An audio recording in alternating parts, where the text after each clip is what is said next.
ఎందుకు కొన్ని decisions correct అనిపిస్తాయి కానీ పీస్ఫుల్గా అనిపించవు? రీజన్ ఉంటుంది, లాజిక్ ఉంటుంది, బెనిఫిట్స్ కూడా ఉంటాయి. కానీ లోపల ఏదో ఒప్పుకోదు.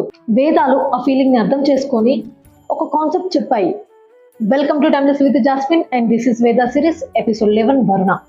మనం వరుణ అంటే వాటర్ గాడ్ అని అనుకుంటాం, కానీ ఋగ్వేదంలో వరుణ కేవలం నీటి సంబంధించిన దేవుడు కాదు. ఆయన రూత అంటే ఈ విశ్వాన్ని నడిపించే కాస్మిక్ ఆర్డర్కి గార్డియన్.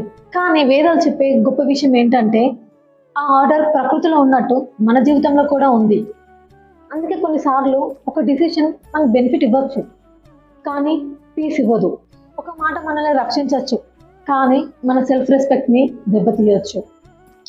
ఒక షార్ట్ కట్ మనల్ని ముందుకు తీసుకెళ్ళవచ్చు, కానీ మనల్ని మనమే దూరం చేసుకోవచ్చు. అదే వరుణ లెసన్. జీవితంలో ప్రతిసారి మంచి డిసిషన్ అంటే ఈజీ డిసిషన్ కాదు. మన నిజానికి అనుగుణంగా తీసుకునే నిర్ణయం ఎప్పుడు మనల్ని మనకు దగ్గర చేస్తుంది. అందుకే వేదాలు వరుణని కేవలం సముద్రాల దేవుడిగా కాదు, సత్యానికి, నిజాయితీకి అండ్ ఇన్నర్ బ్యాలెన్స్కి రక్షకుడిగా చూశాయి. వరుణ అంటే బయటున్న దేవుడు కాదు. నీ మైండ్ ఎస్ అని చెప్పినప్పుడు కూడా నీ అంతరాత్మ థింక్ అగైన్ అని నిశ్శబ్దం గడిగే లోపలి స్వరం.